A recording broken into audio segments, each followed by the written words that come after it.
Hello ladies and gents. In my following videos, I'm planning to show you how to set up development environment for DLang on Windows, Ubuntu and Manjaro Linux. So in this video, I want to give you a little intro to the D language. I know Rust, Go, Zig and similar newer languages are all the rage right now, so why D? Well, I just find it a very interesting language for playing around with and learning. It has a familiar C syntax, but with many improvements and very powerful meta-programming abilities that are actually clear and readable, unlike whole C++ and especially its templates. Unlike GoLang, it is much more expressive and supportive of many different programming paradigms like functional, procedural, and object-oriented programming. Also, I find it easier to work with and experiment than Rust, which is making you think too much on how to convince the compiler the code you wrote is actually correct. But like all of them, DLang is a compiled language and with a very fast compiler that also produces very optimized code. Although less popular, it has been around longer than these new languages and has invented a number of features that these new languages are actually bragging about. If you search for DLang, and go to its homepage, which is dlang.org. The most obvious thing we will see are the download links, but there are more interesting things on this page. On the right, you can look at a few interesting code examples that you can also edit and run directly on the site. If you're familiar with any C-like language, this should be very easy to read.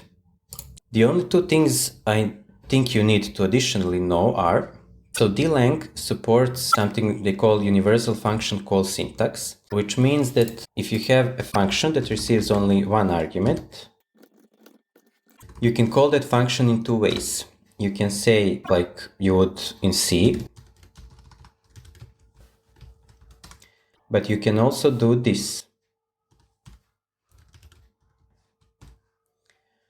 So basically you can put the first, the only parameter of such a function before the function name and then place the dot and function name, and now you don't even have to put parentheses.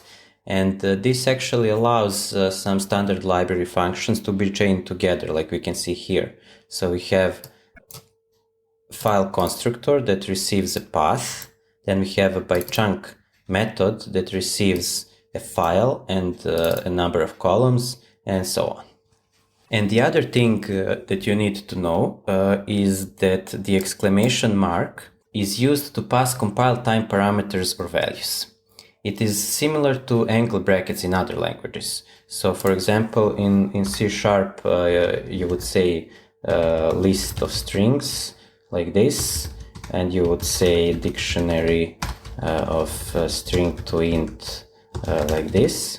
In D, the equivalent would actually be something like list string A and dictionary string int. So the exclamation mark acts like these angle brackets. The reason DLang chose this syntax instead is very smart actually and really gives you more power. But I'll leave that for you to discover. So what else we have here? At the top you have all the useful links. There is Learn, where you can take a guided tour through DLang. Then there is documentation for the language, for the library and command and compilers. Then there are community links. Don't be scared to ask questions on forums or chat. The community is friendly and ready to help. Next, there is a list of useful resources, and I would especially recommend one book, and that would be this one, Programming in D. It is available for free online and provides a very structured and complete overview of the language. I often use it as much as official documentation, actually. There is also a link to package repository where you can find many useful packages other people wrote that you can just use in your projects. You can search them by name or description or by category. And here you can also find documentation about the DAB package manager that DLang is using. If we go to the download page, we can actually see that DLang has three compilers.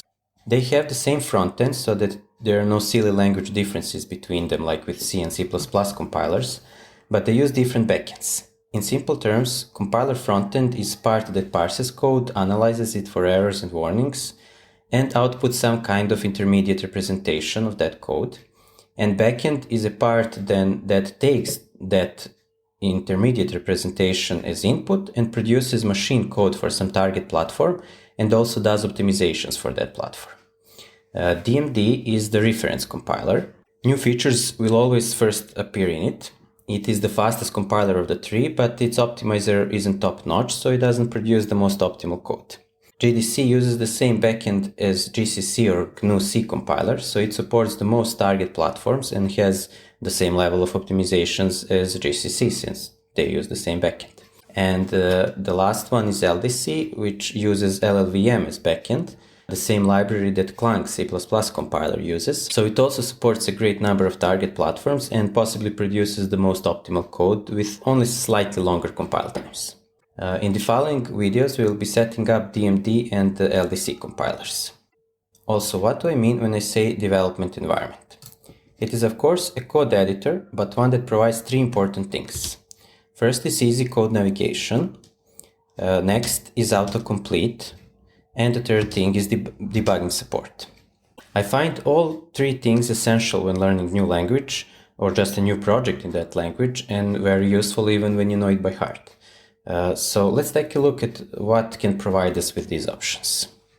If we search for DLang IDE and open its wiki page, we can see a few solutions. There are extensions for VS Code.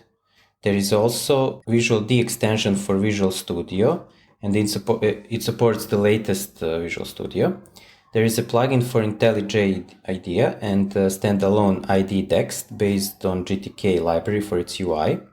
There are other solutions below, but they might not be under development any longer. In case you like to use lighter editors, you can also check this link. And here you can see if your favorite editor is around and what features are actually supported in it. So for our purposes, we will actually choose Visual Studio Code since it's the most popular one. And so to see how to set up VS Code with DLang compilers on Windows and Linux, make sure to check my following videos. See ya and happy coding!